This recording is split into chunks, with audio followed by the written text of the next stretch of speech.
The time of year has come. Our favorite time of year as Jaguar fans, draft season. Let's talk about it, huh? But before we do that, 3 criteria. You know what it is, and if you don't, listen up. In order to be a subscriber to this channel, you gotta love the Jags, you gotta hate the Titans, you gotta believe the Shad Khan is a moron. You fit those 3, hit the subscribe button. Alright, so this is our Christmas season, Jaguar fans. It's draft season. It's the only season where we can be happy, where we can enjoy ourselves because we're not owing forever yet. But that's going to change this year. Okay, last 2 seasons, our suffering will be paid off. It's over, it's done with. And this season, I really feel that Doug Peterson, I'm not saying playoffs, but what we wanted from Urban last year, Dougie P is going to give us this year. So let's talk about the draft. So I have expressed this before in past videos to you guys, and just listen to me, you guys can probably already tell. I do not watch a whole lot of college football. I am not a draft expert. I am not going to give you like legit breakdown outside of my personal opinion based off watching YouTube clips of what I think of certain players in the college football realm, because I don't watch a whole lot of it. The only really time that I pay attention to college football is this time of year. But what I can do, I thought this would kind of be a neat little video, is I can talk about last year's draft class for the Jaguars and how I think it will affect this year's draft class of the Jaguars. So let's talk about it. Well, I guess I'll start from top to bottom. Obviously, we're not picking a quarterback. Trevor's the guy. Hopefully be the guy for the next 10, 15 years. CJ Beathard's the backup. Doesn't affect anything. Travis Etienne, who we drafted 25th overall last year. Now, gets a little tricky here because I think if you have a healthy James Robinson and a healthy Travis Etienne, the Jaguars running back room is really, really good. And we don't even need to look any further, especially since Rock Armstead has come back with the team the end of last year. And I actually thought Rock Armstead looked pretty solid in his time back with us. I think he's better than Ogunbowale, who ended up going to Houston, I think, anyway. Yeah, so that third running back slot, I think, is filled nicely with Armstead, but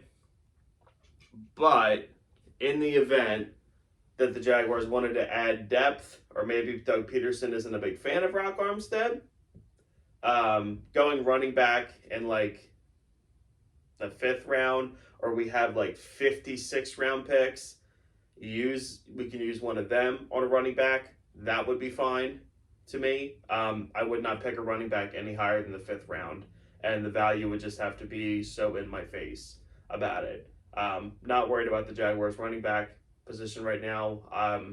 Or even, honestly, if the Jaguars don't address it at all, just pick up a dude here or there through undrafted free agency, undrafted free agency, then that would be cool as well. Head over to the 33rd pick that we had last year. And this one really kind of baffles me because the more and more mock drafts that I read, which I'm so tired of doing that, any mock drafts that go further than the 1st round, a lot of them have us taking a corner. And I don't understand why. Last offseason, the Jags brought in Shaq Griffin to play corner. We selected Tyson Campbell, 33rd overall cornerback out of Georgia. And then they signed Rams corner Darius Williams to be the 3rd corner. The Jags have a good trio of corners. I don't get that. I would be legitimately angry if they went corner at 33, because that would make, like last year, okay, I was mad last year because I wanted like Pat Freiermuth, but looking back on it, like, I understand, because I think they knew that CJ Henderson was a whack job and was not going to work out. So I get it. And Tyson Campbell ended up being a good player towards the end of the year. I really have good hopes for Tyson Campbell. I think that Tyson Campbell, him and Griffin could be a really good 1-2 corner combo for us. So it was a good pick. It was a good pick. The Jaguars, if they pick a corner, it's not going to be at 33. Don't listen to the mock drafts out there because I don't think a lot of you do. I think a lot of you are smart enough to see that and just say, well, more uneducated people working at CBS or wherever, okay, that, say, oh, well, Jaguars suck, so take a corner at 33. Like, no, we do not need a corner. And if we draft one, it will not be at 33. So don't let all the liars out there fool you on that. I can assure you that even though Trent Baalke's stupid, I don't think he's that stupid to where the position the Jags are in to take a wide receiver at 33. But I will say this about that 33rd pick, because a lot of Jaguar fans are more intrigued about that than what we do at 1. Because when it comes to number 1, everyone's either accepted we're taking Hutchinson, or there's a few of you out there who are still holding out hope for Evan Neal. But that's it. So everyone knows pretty much at number 1, it's going to be one of those two guys, more than likely Aiden Hutchinson. 33 is where the intrigue comes in, because a lot of us want a wide receiver. A lot of us are hoping Jahan Dotson falls, George Pickens, something like that.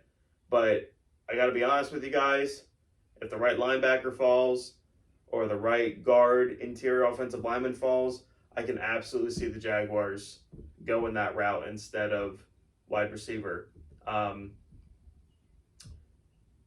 I just can. I feel like Trent Baalke is dumb enough to say, well, I got Christian Kirk in free agency, so I think we've met that need and find the perfect value in that position by signing Kirk to that deal. Okay, so don't be shocked if the Jags wait until the 3rd round to pick a wide receiver. And I don't like hearing that either, because I really like George Pickens and he's not going to fall in the 3rd. In an ideal world, Jameson Williams falls to the butt end of the 1st and we trade the 33rd pick and like the 75th pick or something to just jump back up and grab him. That would make the weekend for me. That would be amazing. It won't happen, but that would be perfect. So I just want to throw that out there. And then the next pick the Jags have would be the 65th pick. And I'm trying to think.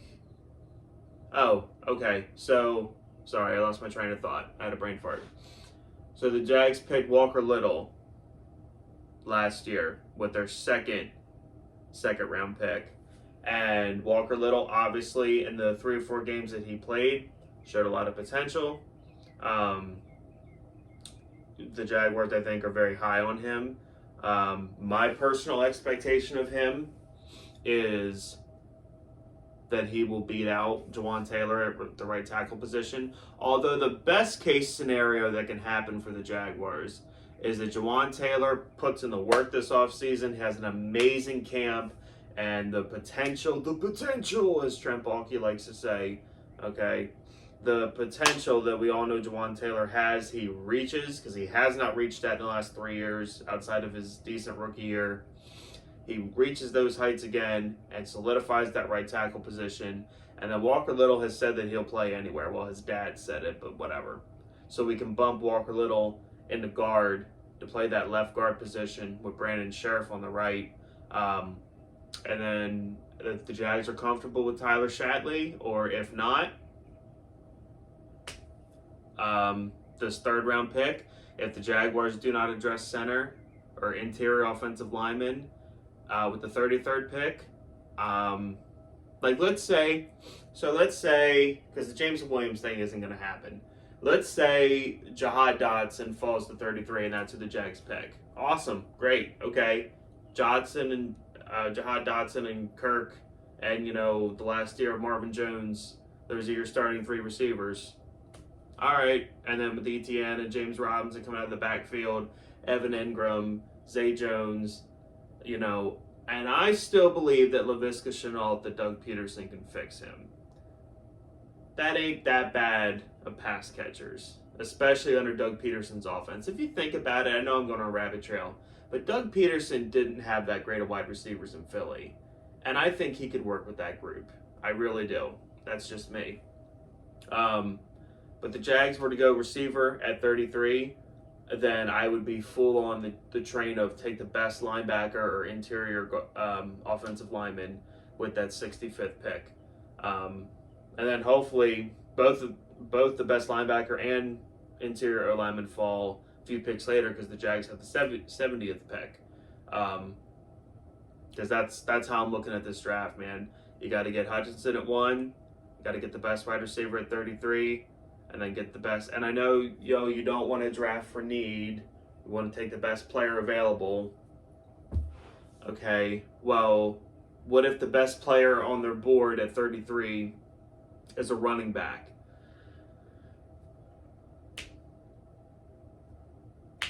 Or what if it's a defensive tackle? Are you going to draft the defensive tackle at 33 after throwing money at Fatukasi and still having Malcolm Brown and Roy Robertson Harris in the middle? Okay, this team has needs. Unfortunately, we are not in a position. We're not like Green Bay or Kansas City that can just pick whatever. We have to pick for need, at least until we get over this hump of being what we are. We have to pick for need, I feel like. But anyway, I digress. I'm getting on a bunch of different rabbit trails with this one. This is why I should make a script. This is why I shouldn't just get on video and just rant and talk.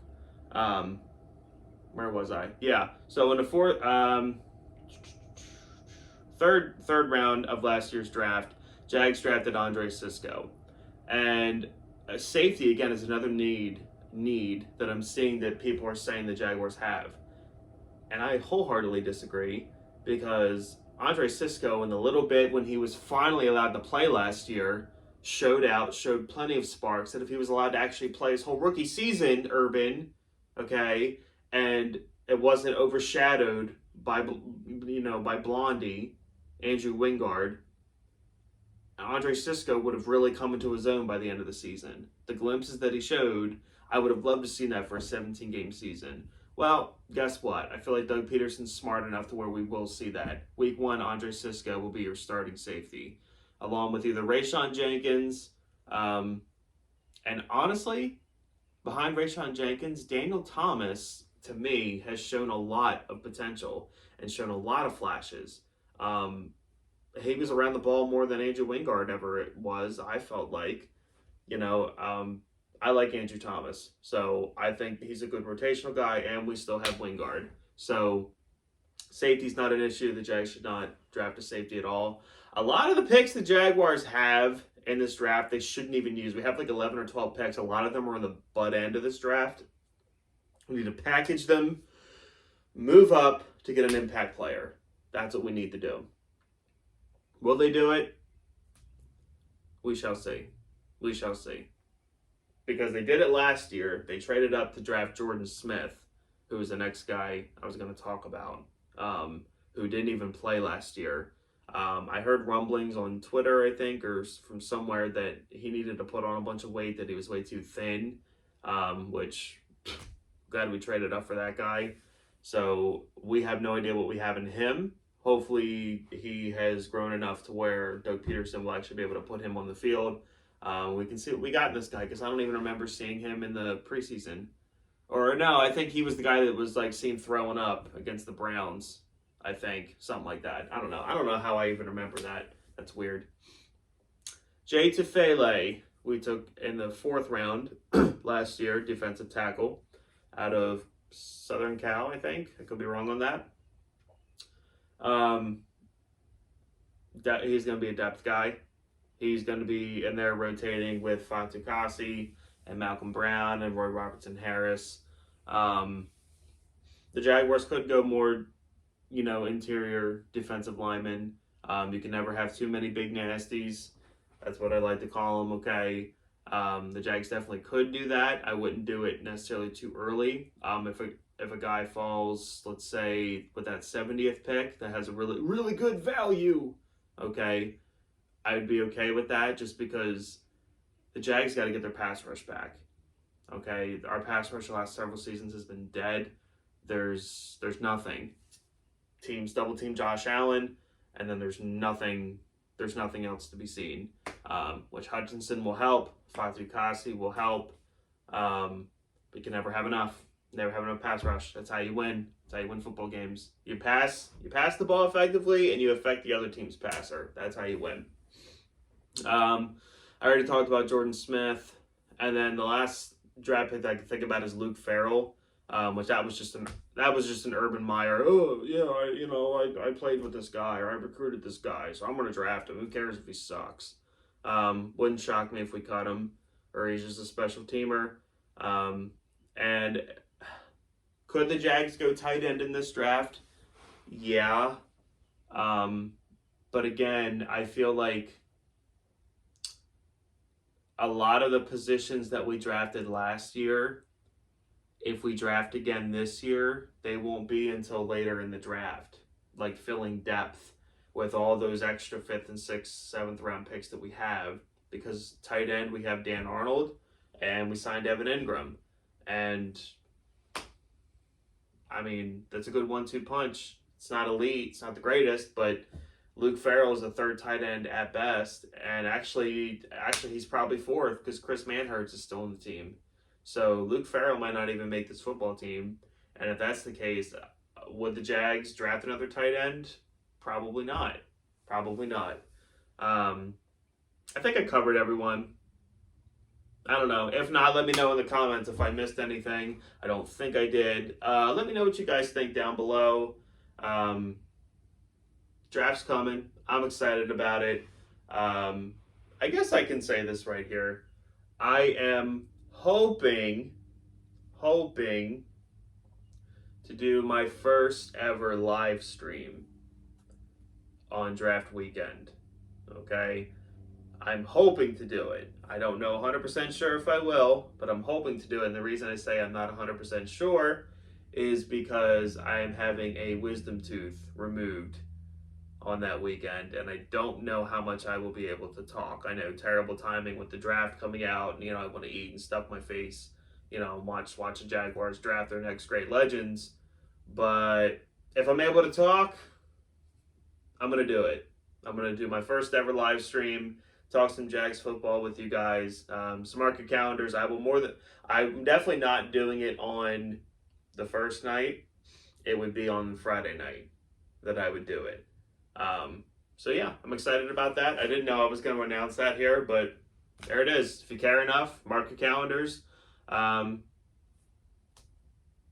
my first ever live stream. So let me know what you guys thought down in the comments of this video. What do you guys think the Jags are going to draft, especially with the 33rd, 65th, 70th pick? Those are the picks that I'm most focused on. I still think I can get a solid guy at the beginning of the 4th, but once it hits the 5th and the 6th, 7th, it's mostly just filling out the depth of the roster. Very rarely do those guys really even stick around. Let me know what you guys think. Hit the like button. Hate the Titans with everything you got. Go Jags.